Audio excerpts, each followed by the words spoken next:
Hey guys, DeathClock Dave here, and welcome to our second battle report recap. And tonight we had myself, DeathClock Dave, playing Convergence Axis. So this is my first foray back into Convergence since Mark II when they first came out. So this was definitely a learning game for me.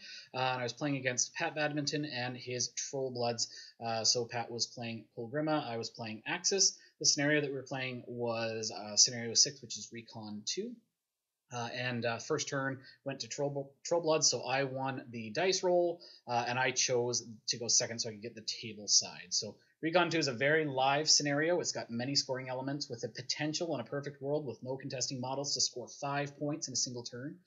So the flags were a big thing because we both had a lot of solos, and we both picked the healing objective. So Pat's going ahead and deploying here. So Pat, any thoughts for when you were deploying? Yep, I started off by putting the Kolgrima proxy in the center there. And that's the white model? That is the white model. And I was setting up my earth boards either sides to try to get a straight line so they could go past the house and into Dave's forces. Looking back at it, I should have been a little more careful with how I deployed them. Should have probably brought them a bit closer together. I think I played the one Earthborn pretty decently and kept him kind of back, a little coy with him. But the other one, I definitely could have done better. I should have kept the Mauler back a little bit better, but you'll see that in coming up. All right. And for terrain on the board, we've got, starting at the bottom right, we've got a hill, the bottom right corner of the zone. On the left, we have forest. To the far left of that, we have a wall.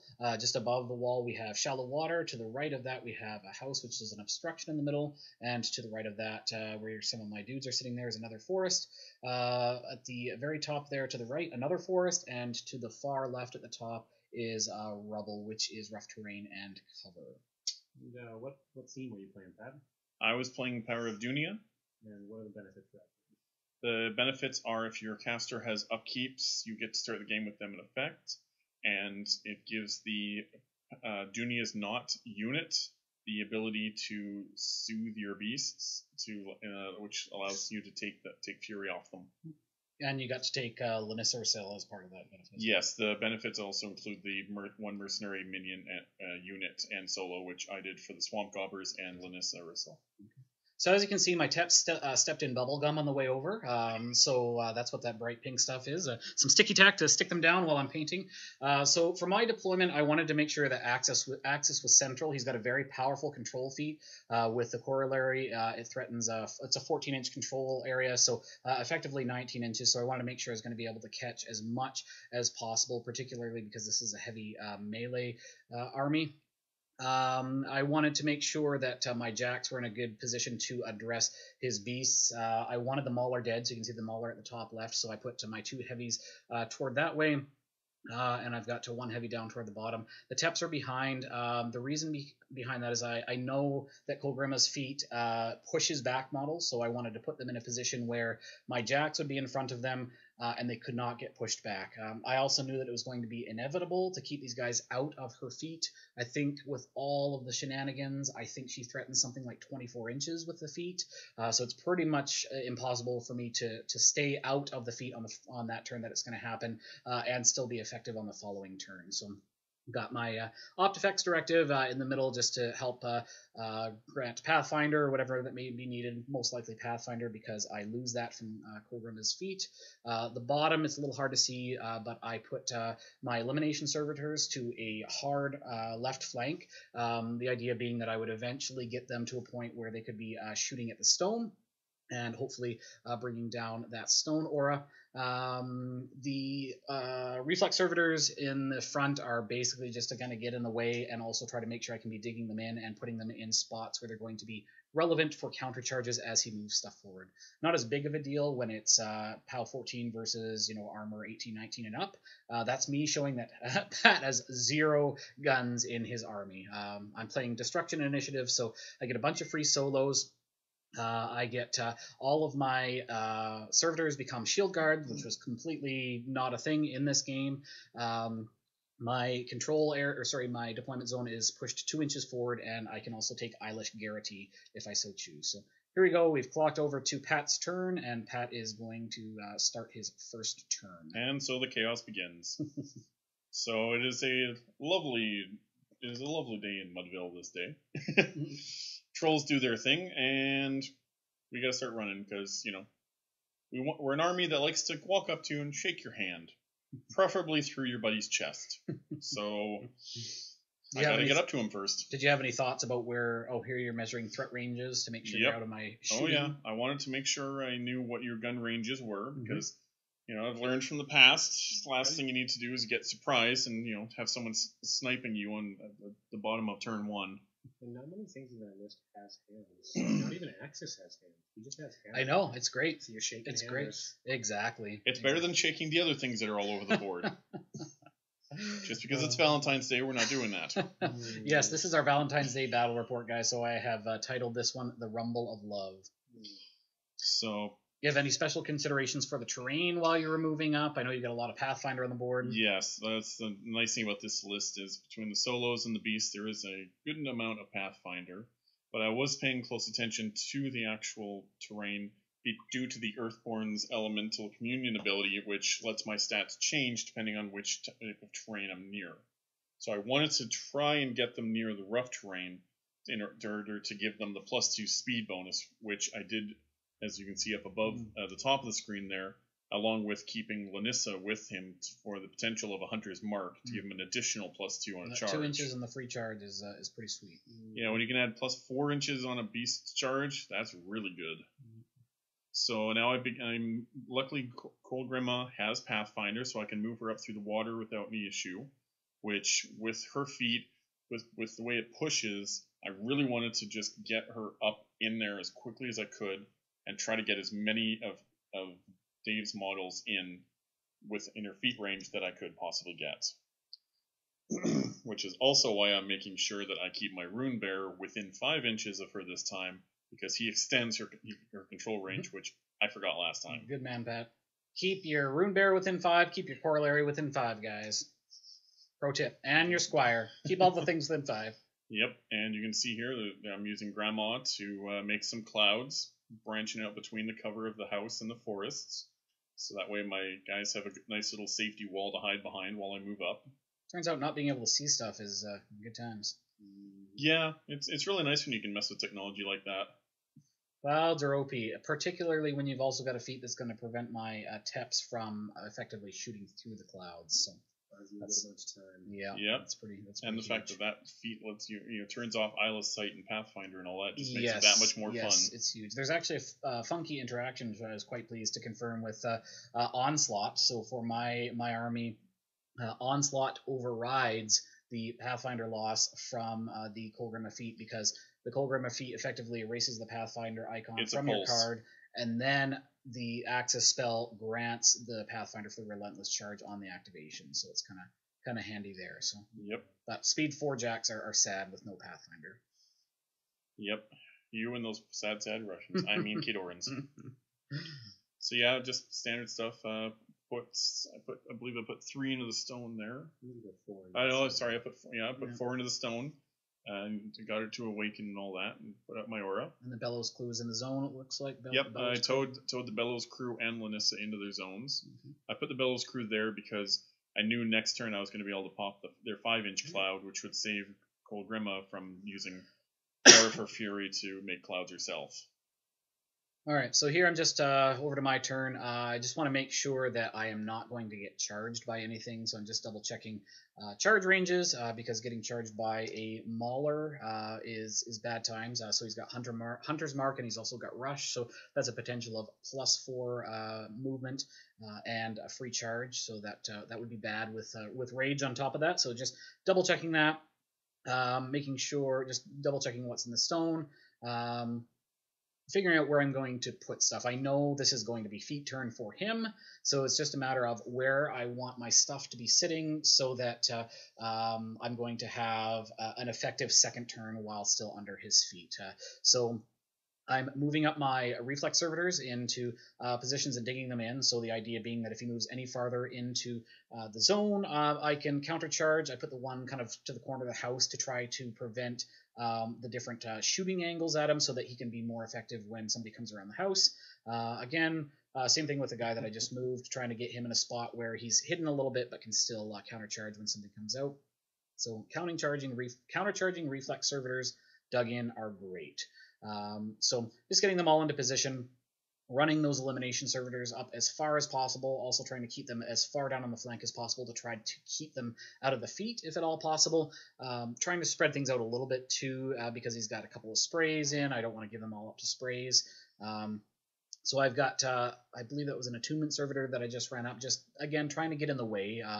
The attunement servitors are going to be not super useful next turn because they won't be able to shoot. They do not have a melee attack, so they're effectively speed bumps on that turn. So I got one attunement servitor that I'm moving in toward the flag so that I can be in a position to control my flag on my turn, starting on the end of my turn too. Which was a very good move because it's difficult for me to get to his flag. Yes, and if you look on the top and the bottom, we've actually got forests that obstruct the flag, so it's a handy place to hide there. So now I'm just moving up my inverter. Sorry, that's the cipher, just to try and get in a spot where I'm going to be threatening with a counter charge, but not in his charge ranges. Also trying to make sure that I've got charge lanes open for the counter charge. And this is where we realized that with the Earthborn's speed bonus as well as the Hunter's Mark and Rush, that it's actually a 15-inch. Yes, I thought it was 13, and then I bumped him back there because we determined it was potentially 15 with the speed bonus from the rough terrain. So again, same thing with the inverter, just trying to move up, stay out of threat range, make sure that I'm in a threatening spot for the counter charge, particularly with the inverter because with the macro pummeler, if I hit you, you get knocked down, which is sad times if you're in the middle of your activation before you make any attacks. My diffuser, I'm moving back. I probably should have moved him back maybe a little bit more. Moved him back to try to keep him relevant for shooting. He, of course, gives Beacon, which is effectively the Warmachine equivalent of Hunter's Mark, so free charge and +2 inches of movement. But Kolgrima's feet just goes so far that ended up not being super relevant on the next turn. So yeah, turns out, Fury 7 boosted up with an added +2 from a stone bearer. And your speed 5 and your +3 place. So I think it's 24 inches is how it works out. So so I measured the threat range of Mulg and the Mauler on that side just to make sure, again, I'm not placing myself in stupid positions. So here I made a mistake. I did not activate the corollary first. I should have activated him first so he would be within 3 inches of the caster and got a free focus. So that was the first of my blunders. So Axis moves up. I've got Iron Aggression on the bottom inverter, giving me free charges, tramples, and so forth, and boosted melee attacks. I also put up Onslaught, which gives me Relentless Charge, which is Pathfinder to everything in my control area that's charging. So, and then the Teps just ran up just to be basically in base to base with the stuff so it can't get pushed. Again, I know I'm not going to get any shots off on the next turn, so I want to get far enough forward that I would be able to be relevant in the following turns, but basically just preventing him from pushing me back so that makes my feet that much more threatening because I'll get to that extra 2 inches from my feet. So, and I believe we've clocked over to Pat, and Pat is dirtling around a bit. Yeah. I think this might be the turn that there's some dirtling and some conversations going on in the background. So. Lots of time in the tank trying to figure out where he wants to put things, where things need to go. Yep. So what were your thoughts for this turn, Pat? What did you want to accomplish? Well, I knew that this was going to be my feet turn, which one way I've found is a great way to get Kolgrima up quickly is to move her full speed and then you use her Vanish spell to move her an additional 3 forward. So she's at 8 inches at that point. Which, puts her at 8 inches, because that means you can still do all your magic as well as pop your feet, but you're not losing out, by running or charging or anything like that. Vanish is a place, it's not like teleport where it ends your activation. Nope. Which is great. It's a better teleport. And of course you do all that movement after you've moved your Troll Moses up, like a good player. That was the first key to this, was I had to move up my Mauler, which, I'll be honest, looking back, I moved him up a little too far now and made him a little too juicy of a target. But I was worried about, after my last game and my last mistake, about having my Rune Bear within the right range for Kolgrima, because it really helps to maximize that feat. Yeah, if you had made the mistake of moving forward and just being out of range of my Teps or something, it would have been bad times. Yeah, even with the clouds. So I think you're just trying to figure out where you want to place everything so that you can be out of threat ranges. And right now, you're figuring out where you want Kolgrima. Yeah, you can see the first token I have on the left side of the objective is where Kolgrima can reach when she walks, and then the second one is where she'll be at after she vanishes. Okay. And, so figuring out, so as Kolgrima does, I think the general plan is to kind of move forward to be in threatening positions, drop a whole whack of clouds, and it's good times. Anybody who's played against Haley 3 knows that a cloud wall in front of your army is a pain in the butt. So I'm normally the Haley 3 player, so this is I'm tasting what it's like, and it's sweet not revenge. Fun. It's not fun. He plays a lot of Haley 3. It's sweet revenge. Yeah. So at the moment here, you charge up the Mauler. Was there any plan behind why you charged up, or? Honestly, it was, to a certain degree, it was aggressive posturing. I wanted to get the Mauler up there and try to make you rethink pushing in too far, because of the fact that that Kolgrima was going to be so close. Grandma's an old lady. I still want to keep her safe. But I did put him a bit too close, and I made him too juicy of a target. So charging in on the attunement servitor, I'm just checking to make sure he is unfortunately out of range of my inverter, which would have been hilarious because I would have charged in and knocked him down, ending his activation. So that would have been good time. But Pat's a good player; he's outside of range there, so he is swinging at my attunement servitor. I do believe. Oh. Did you miss, or did you just run up? You just charged up. I just charged. It was a failed charge. Because it was a failed charge, right? Yes, because Lanissa used her Ice Bolt to get rid of which is probably good, because if it had been any closer, I think I was just out by a hair for the counter charge. Yeah, you were out by less than half an inch. So here we're measuring the big feet bubble. Yep, and as you can see, I get everything except for his caster. A couple of his mechanics. Got the caster, the 3 mechanics in the back, and I think the 2 elimination servitors at the far bottom were the only ones that were safe. Everything else was caught as expected. Yep. And now I get to have flashbacks to the old Mark II Haley that everyone loved, while I sit there and tell Dave exactly where he can put his models. Yes. So Pat is telling me the order that he wants all of my models pushed back. In hindsight, I probably should have. Oh, maybe I did move him to less range. So, because in the rough terrain, they would not benefit from any Pathfinder because it goes away. So it would have just been half range. So moving the stuff in the back first, obviously to get them out of the way. Moving my reflex servitors and dig in goes away when you're moved. So that effectively gets rid of my dig in on a bunch of the reflex servitors. And here I am counting out my furies so that I can maximize the number of clouds I can do. Because while he can't shoot at me, he can still charge even with her feet up. Trample in, yeah. Charge, trample. Yeah. Won't see anything to be able to charge. But, exactly. Yeah. You need to cut down as much of that line of sight as possible. Yeah. So you've got the clouds out between the harmonious exaltation, or that's what it's called, right? Yep, harmonious exaltation. Yeah. And here I'm measuring out to make sure that I'm not within any danger from your balls. There to get my gobbers out so they can pop their big fat cloud. Yeah. I was just double checking to make sure that the gobber did not tow into that one cloud. Otherwise, I would have had a reflex servitor charge in and have a good time. Yep. But Pat's a good player, so he left him outside, so I did not have line of sight. So. You keep lying and saying I'm a good player. You're a great player, Pat. So we have effectively with the clouds and the obstruction, we've got a full wall, and the forest from the top zone all the way to the bottom zone. It's a full wall of no sight. So. Yep. And now it's just moving up to just behind that wall so I can maximize my threat ranges while still making sure that he can't see me through the clouds. That's one of the mistakes I made early on in my career is I'd get too close to clouds, and I'd accidentally tow them in, and then of course my opponents could see me through it. So Yes, do not tow into the cloud, guys. All right, so it looks like just figuring out the. Was that the maul or the axer? Yep, there was moving up my axer. Of course, I had to turn him so that he could see Mulg and to give him his animus. Yep. And I measured it out so he was still within the 6 wired. So gave him a rush, which is +2 speed and Pathfinder. Because it turns out really old war beasts don't like moving very quick. Speed 4 is painful, yeah. That it is. It's almost like I'm Convergence or something. And here I moved up. Dooney is not. I was trying to keep them positioned so that I could take advantage of the fact that not only do they help with Puppet Master, but they can heal models. So if something gets injured and I get them base to base, I can actually remove D3 health. Yeah, gotcha. So which is why later on you'll see I keep one very close to Kolgrima, just in case you try to do an assassination run or something and she lives. And then so it's just Stone moves up and does her thing. And I think Lanissa ran up near the top as well. I think she's sitting in the...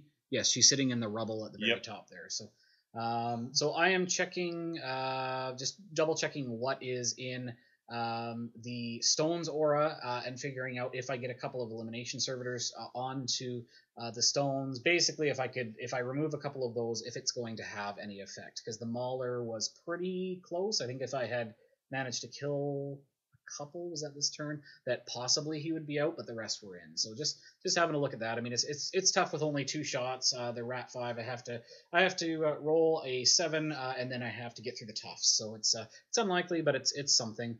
Now my brain fries as I'm figuring out the induction, trying to make sure I can get my focus where it needs to be. I believe I am checking right now. I don't recall what I was checking right there, but just trying to figure out what I'm going to be able to do through these clouds. So clouds are a pain in the butt. Obviously, I'm not shooting this turn, so my attunement servitors, which are normally quite good, they're not going to be able to flare, which is sad. Obviously, my teps are down. The diffuser is down, and the diffuser gives the beacon, so... it's just a matter of figuring out what I can place where to get some damage on his feet turn. So I believe on this turn I do a couple of a couple of charges with the reflex servitors. Wasn't this the turn that you feeded with Axis? Yes, this will you also might have be been measuring for that. This will, that's quite likely as well. So this is definitely going to be Axis feet turn. Turn 2 I think is going to be pretty much always when you're feeding with him, because at that point everything's central enough on the board that it's going to be threatening. You can get them in the feet. The -2 speed is pretty huge, so I charged in with the reflex servitor. I rolled really high, did a POW 14 and a POW 7, so took out the Swamp Gobber Bellows crew, which is nice, so that's 1 less cloud to deal with.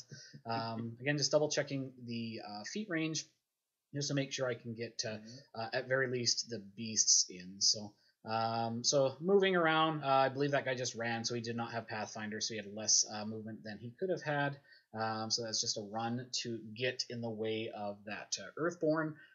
So with his feet, they are -2 speed. They can't charge or trample or slam. So now my mission is also just to put models in the way that are going to prevent him from getting forward. So.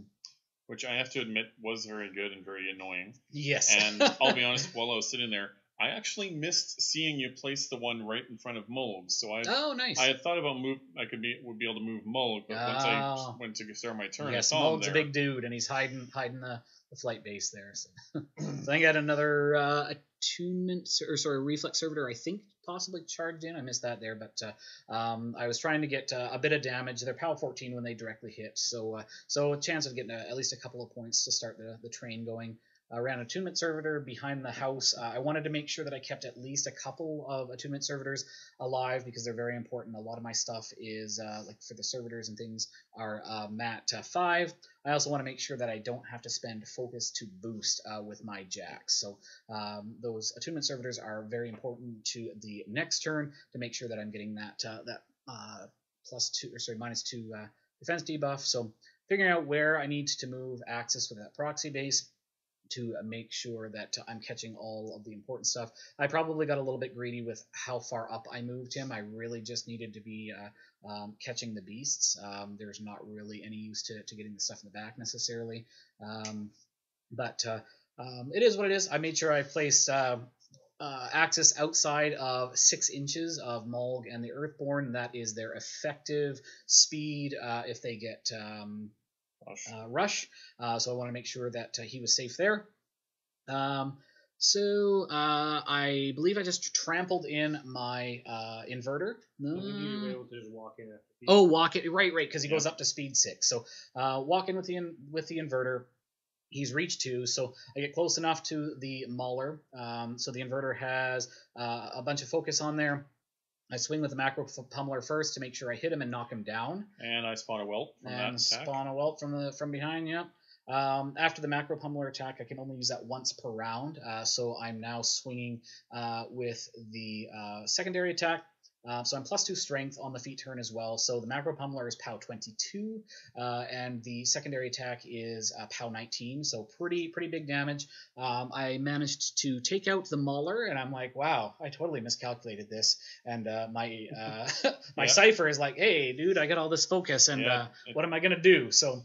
It took all your focus on that one, but you made it. So that was pretty great. I love the new induction rules. It's a lot better than it was in Mark II. Still a little bit hard on the head, but I'll get there. So just, I believe, running up my Cypher just to make sure he can sit on all that juicy focus that he's still got left. Making sure I'm out of range of the Earthborn's walk threat, but also making sure that I'm in a position so both my inverter and my Cypher in the top are in good positions to be able to countercharge should his beast move up. So moving a step up, again, just trying to get in a spot where it's going to be relevant on the following turn because it cannot shoot right now. What am I moving now? I'm moving the diffuser, I believe, moving him up again, so he can also be relevant on the next turn. He's going to be able to get that shot off and get the beacon, which is nice. With the inverter on the bottom, same deal, just moving up, making sure I'm going to be out of threat of Mulg, but in a spot where I can threaten with the counter charges. What else we got here? I think at this point I'm figuring out where to move the eliminate. Oh no, that's reflex servitor. So moved him up, dug him in a nice spot where he's not only contesting the flag, but also in a spot where if the is that a whelp that's on the bottom? That's on the flag right there. Yes. So in a spot where if the whelp survives, or if anything moves around the flag, I've got the 3 inches to see through the forest, and I can countercharge in. I will have the Pathfinder on the charge, and then I could potentially clear off the flag on his turn. So, but of course, whelps, they die to anything. Yeah, I didn't realize they were only def 12, so that's pretty sweet, and no tough. So moved up my elimination servitors, took a couple of shots, I believe, just to clear off that whelp. So the other Tep is moving up. He was able to walk up. He's speed 7 under the feet. Realized that after the fact, and pooped out his permutation servitors just to make sure that they're there. There's something just to kind of get in the way. They don't really matter on this turn in terms of my activation, but that's where I positioned, and hopefully in a spot where I have neutered what Pat is going to be able to do in retaliation. Which he certainly did a good job, because it definitely was tricky dealing with that -2 speed. Oh, and I scored 1 point on my flag. Yes, on that turn. He did. And it turns out Mulg is really not happy when he's speed 2. Yes, and that's one of the reasons why I chose to go second, is I wanted the opportunity to score first with all of Axis shenanigans for moving stuff out of the zone and things. I wanted to make sure I had that opportunity. Yeah, that was a good choice. I honestly, before the game, I would have liked to go second for that exact reason. Yeah. Because with Kolgrima pushing her feet, it makes it so much easier. Yeah. So Dave did a really good job here, pushing my stuff in. And nerfing, putting nice little nerf bats and so on in my troll's hands. So I admit I entered the tank in this turn to try to see what I could do. And so the only things that were not affected by the feat were the whelp at the very top by the clock, and then the stone unit. My stone unit. Everything else was caught under the feet. So. Which, incidentally, I actually ended up forgetting about that whelp, but it was useful later. Yes. All right, so I think at this point you're kind of trying to figure out, and then you go into the tank for a while here, trying to figure out what you're going to be able to do for positioning, because it's hard to get any work done on this on his feet. Axis is it's very powerful control feat. So when most of your army becomes speed 3, it's difficult, but at this point I kind of realized I was a bit on a bit of a back foot, so I needed to reposition as best I could. I decided I needed to take out some of his servitors to, free things up a little, as well as to give him a few less things to do on his turn. Yep. And I needed to block off certain entryways and access points, because the last thing I need is him getting really aggressive and just pushing right in and getting to Grandma. Yeah, clouds are a thing pretty much all game long until you're right in each other's grills. Clouds are very, very effective. So, yep. Yeah, I've between the feet and jamming some servitors in people's faces, it makes life a little tricky there. So. Yeah, and there I am. I'm using 2 of the whelps that spawned from the now dead Mauler to run up.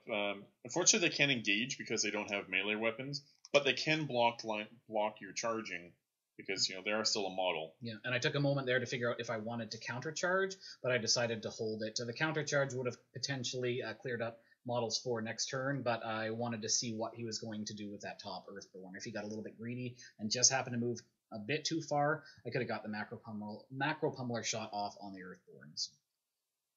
Yeah, but unfortunately he's got 2 of his servitors on my Earthborn. I did try to clear off one of them with the Nis Sorceress's sword, but it turns out there's a reason she's known better for her magic than her swordsman skills. Def 12 is a thing. Yep, I think we proved it in your last troll video. Def 12 is OP. Yep.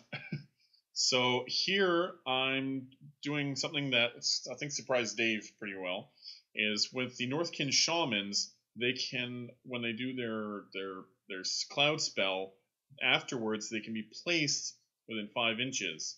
Now it does have to be completely within 5, so that's why you see us move it a little, because I can move, cast the spell, and then do the place. Yeah, there wasn't quite enough room to clear the house and not be touching models down below, so we moved up a little bit. I was not expecting a sorcerer to be in my grill, and I got really excited for a second because I thought Axis was going to countercharge, but then we remembered that it's a place, not an advance. Movement, so so that was sad times. Axis was going to do stuff. But. Yeah, but and not only does he not get to do stuff, suddenly he's got a crotchety old troll in his face, which I don't think anyone likes that really. It's a model that has to be dealt with. You can't just leave it in your infield there. So. Yeah, that was one thing I was counting on, is one way or another you're going to have to deal with him. And that's also why I had the other sorcerer butted up against the house, because as I knew as soon as you were done with him, if you didn't fill every possible place to land, I was actually thinking about doing it again on the next turn, just to give you that much more to think about and worry about. Put it in an annoying spot or something. Well, sometimes, you can't, sometimes it's best not to underestimate an annoying model. Yeah. So Mog smashing some servitors into the ground. Yep, smashing all your serves. So, and here I am. I'm moving up, doing my best, as I said, to try to fill up any of the voids and make sure we're as Dooney is not that possible. Moved up, and then we got the and then I just stone just there's a little hop and a jump, and they move up, and of course they refilled thanks to the beautiful new rule that lets the stone fill itself up. Thank you, PP. Yeah. So all the beasts are in the stone because it goes super far. So all of his beasts are going to be at that +2 armor. Yep. And here come the clouds. And here comes Grandma and her clouds. Again, using them to help shield my guys, because getting charged is a pain in the butt. Yeah. And my inverter's sad when he can't charge things, especially the bottom one, because he's got Iron Aggression on him, so he does get that charge for free and boosted melee attacks, which is pretty great, but it definitely complicates things when he cannot charge for free, or when he can't see anything to charge. So I think we're over to my turn now. Did you contest on this turn the flag? I think there we go. So I scored a second point on Pat's turn on my own flag. So here I'm going and trying to figure out what I'm going to do to get work done with my melee beat sticks and also get to use my glorious tips. So this is my first game ever with a tip, and I was really excited about getting to shoot the whole world. So it's I think that maybe blinded me a little bit to make a couple of mistakes here, but Trying to make jokes. So, just trying to figure out what I'm going to do. So I upkeep Onslaught and Iron Aggression. They're both excellent spells and are definitely going to help me. That Pathfinder is huge, and the free Trample Slam Charge and the boosted melee attacks are going to be good to get some work done. Figuring out where my focus is going to go, I have to make sure I put it in such a spot where it's going to be able to flow down through the chain correctly. I'm also getting the corollary loaded up so that he can also hand out the focus, and then I've got all of my jacks fully fueled. So I want to try to get as much damage as I can on the beasts. Right now, Mulg scares me. He's always scared me. The Earthborns are a bit pillow-fisted without the Rage Animus. So at this point, I've moved in my Elimination Servitors, and I took a couple of pot shots at the stone. I think I removed one there and missed the second one, I think. You missed this first one, and then you got him with the second. Right, gotcha. So took those shots there to try to just weaken up the stone a little bit. So I've got a pretty decent presence around his flag as well. So if he does move Mulg much farther forward, I'll be able to start controlling his flag. Moving up some, I believe I just moved some Reflex Servitors and just dug them in to get them in a good spot where when he does start to move forward, I've got those counter charges with the POW 14s. Yeah, but Mulg he's got to guard that flag. Yeah. I was also very careful to make sure I did not damage Mulg early. So that's why I did not shoot at Mulg with one of the Elimination Servitors, because he has an ability that would have allowed him to move and then do an attack. So I wanted Mulg right where he was because I knew I was going to get the bottom inverter into him, and I didn't want him getting into any wonky spots where that was going to ruin my plan. So here I've got the TEP moving up. I need to try to clear out those the stupid whelps that are tying up my inverter in the top. So all excited about the TEP, figuring out where he's going to go, pooping out permutation servitors. Wall of whelps for the win. I think I went for 2 damage and 1 extra dice.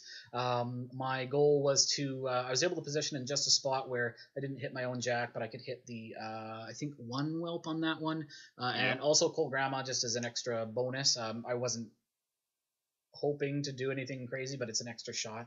And on this turn, I probably could have gotten more guns onto her, but we'll talk about that after. My goal right now is to clear up that other whelp and get a clear lane for my top cipher and my my inverter to get onto that Earthborn up at the top and weaken that flank. So here we go. I've got all of the focus, I believe, on the cipher. So he is charging in. So I've got Onslaught up. So he is charging for.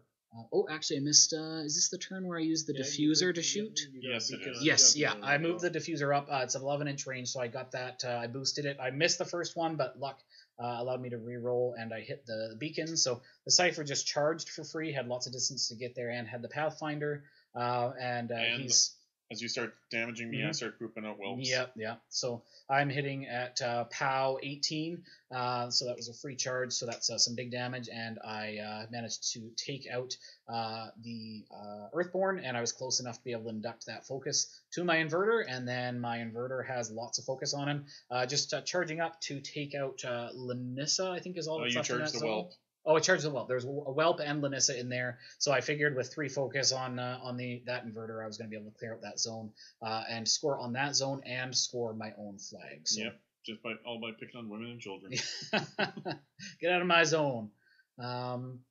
So I believe at this point I move down and start trying to get some work done on the bottom flank.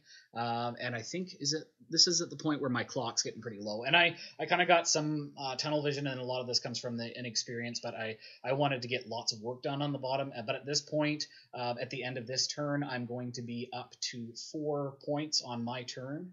I could have potentially found a way to get some shots onto the objective. I think the Teps could have got some shots on there. I've got a lot of shots of the Teps and a pretty decent chance of destroying that objective, which would have given me the 5th point. But I'm moving in. I trample in with my inverter because he tramples for free, so I get in Mog's face. Smash him with a macro pummeler first to knock him down, so I can assure that I don't miss him. Oh, and before that, I had gotten an attunement servitor to flare him up, so he's def 10. So my melee attacks are automatically boosted from Iron Aggression, so pounding 9. On him. Or yeah, I see. Mog was even lower. Right, gotcha. So he's in there. This is where mistakes were made. So I'm getting really low on clock, spending time on things that did not need to be spent on. I also made the mistake of forgetting that the clouds were blocking my line of sight. So my only target was going to be my own Jack. And in order to get any work done on the beast, I was going to have to roll, add multiple permutation servitors for the damage, which is also going to damage my own Jacks. Yeah, which I think here is where I remind you about the clouds.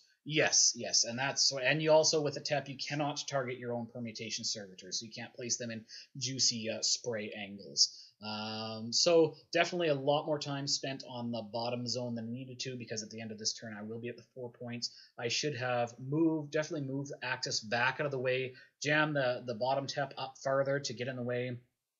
Kept Axis safe, just had as much stuff in his grill as possible, switched turn, and then said, hey, you have to contest my one flag, and there's a ton of my stuff in your zone and near your flag. Yeah. You're going to have to score a point to keep me from winning, or contest my And to my be flags. fair, your dice kind of dirtled on you here. Well, and a lot of it was just me getting caught up on doing silly things. There's lots of confusion right now too on how much damage was being done. So there was a lot of time wasted on figuring out which columns were going where and so forth. So that was unnecessary time spent. But I think at this point we've clocked over to Pat. I've got very little time. I think it's 6 seconds, which isn't even enough for a full turn. Which is, of course, the moment that we talked about, I realized, oh, right, I forgot about this well. I'll run him over here, and that'll be all I need to do. Contest the zone. As long as he contests there, he wins the game, because I can't score that last point on my turn, and I do not have enough time left on my turn. For fun, I moved up the Sorcerer to his objective to take a swing, and when I do, Dave decides to countercharge me. Yeah.